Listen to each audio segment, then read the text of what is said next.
ली आहे. वय 25 वर्ष.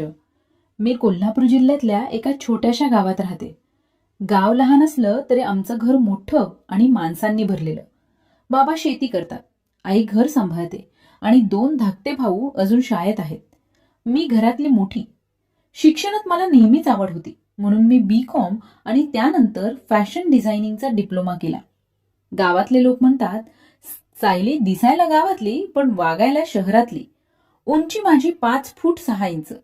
केस लांब, काळेभोर, कमरेपर्यंत येणारे. चेहऱ्यावर फारसा मेकअप नसतो, फक्त काजळ आणि हलकीशी लिपस्टिक. माझे सडपातळ कंबरबद्दल गावात कुजबूज होते, पण मी त्याकडे फार लक्ष देत नाही. आमच्या घराच्या अंगणात एक मोठं जांभळाचं झाड आहे. त्याखाली एक जुनी खाट टाकलेली असते. उन्हाळ्यात सगळे तिथे बसतात. मी तिथेच माझी शिवणकामाची मशीन लावते. गावातल्या बायकांचे blouse, dress, Punjabi suit me शिवते. त्यामुळे थोडीफार कमाईही होते.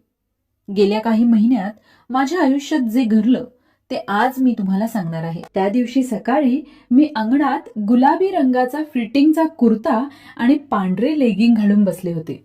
केस मोकळे सोडलेले. मशीनवर एक ड्रेस शिवत होते. तेवढ्यात माझ्या काकांचा मुलगा निखिल आला. तो पुण्यात नोकरी करतो. वर्षातून 2 ते 3दा गावाला येतो. उंच, देखणा, थोडा शहरातला मोकळेपणा अंगात. तो येऊन माझ्या शेजारी बसला. काय सायलीताई, काम सुरूच आहे? त्याने विचारलं.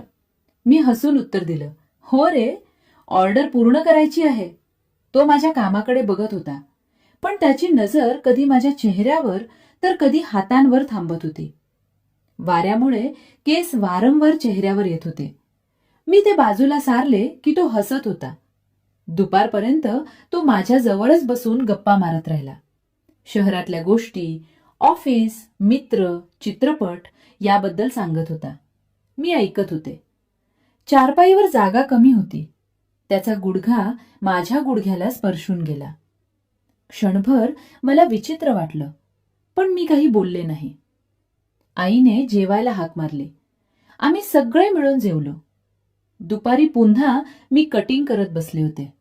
निखिल म्हणाला, मला पण शिकव ना शिवणकाम. मी हसले. त्याने माझ्या हातातून कपडा घेतला. त्याच्या बोटांचा हलका स्पर्श जाणवला. काहीच गैर नव्हतं, पण मनात एक हलकीशी हालचाल झाली. संध्याकाळी आंघोळ करून मी निळा हलका कुर्ता घातला. केस अजून ओले होते. अंगणात बसून केस पुसत होते. निखिल पुन्हा आला. तुझे केस खूप छान आहेत, असं म्हणत तो जवळ बसला. गंमत म्हणून म्हणाला, तेल लावून देऊ का? मी हसून टाळलं, पण त्याच्या नजरेत एक वेगळाच भाव होता. दिवस असेच जात राहिले. तो कधी माझ्या कामाचं कौतुक करायचा, कधी माझ्या मेहनतीबद्दल बोलायचा. कधी कधी तो अगदी जवळ बसायचा.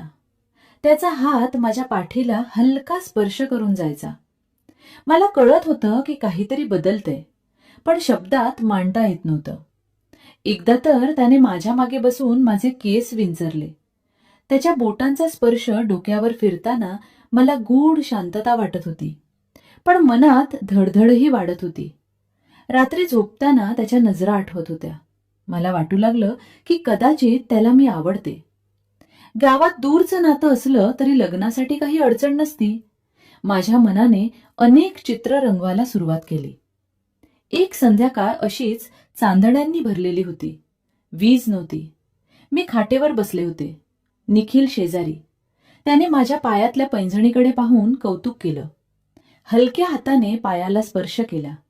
मी थोडे दचकलो, पण काही बोलले नाही. क्षणभर वातावरणात एक वेगळीक होती, पण लगेच बाबांनी हाक मारली आणि तो उठून गेला. माझ्या मनात मात्र अनेक प्रश्न उभे राहिले. दुसऱ्या दिवशी निखिलला परत पुण्याला जायचं होतं. अंगणात बसून केस पुसत होते. निखिल पुन्हा आला. तुझे केस खूप छान आहेत, असं म्हणत तो जवळ बसला. गंमत म्हणून म्हणाला, तेल लावून देऊ का? मी हसून टाळलं, पण त्याच्या नजरेत एक वेगळाच भाव होता. दिवस असेच जात राहिले. तो कधी माझ्या कामाचं कौतुक करायचा, कधी माझ्या मेहनतीबद्दल बोलायचा. कधी कधी तो अगदी जवळ बसायचा. त्याचा हात माझ्या पाठीला हलका स्पर्श करून जायचा. मला कळत होतं की काहीतरी बदलतंय, पण शब्दात मांडता येत नव्हतं. एकदा तर त्याने माझ्या मागे बसून माझे केस विंचरले. त्याच्या बोटांचा स्पर्श डोक्यावर फिरताना मला गूढ शांतता वाटत होती, पण मनात धडधडही वाढत होती. रात्री झोपताना त्याच्या नजरा आठवत होत्या. मला वाटू लागलं की कदाचित त्याला मी आवडते. गावात दूरचं नातं असलं तरी लग्नासाठी काही अडचण नसती. माझ्या मनाने अनेक चित्र रंगवायला सुरुवात केली. एक संध्याकाळ अशीच चांदण्यांनी भरलेली होती. वीज नव्हती. मी खाटेवर बसले होते. निखिल शेजारी. त्याने माझ्या पायातल्या पैंजणीकडे पाहून कौतुक केलं. हलक्या हाताने पायाला स्पर्श केला. मी थोडी दचकलो, पण काही बोलले नाही. क्षणभर वातावरणात एक वेगळीक होती. पण लगेच बाबांनी हाक मारली आणि तो उठून गेला. माझ्या मनात मात्र अनेक प्रश्न उभे राहिले. दुसऱ्या दिवशी निखिलला परत पुण्याला जायचं होतं. अशाच कथांसाठी आपल्या चॅनलला नक्की सबस्क्राईब करा. धन्यवाद.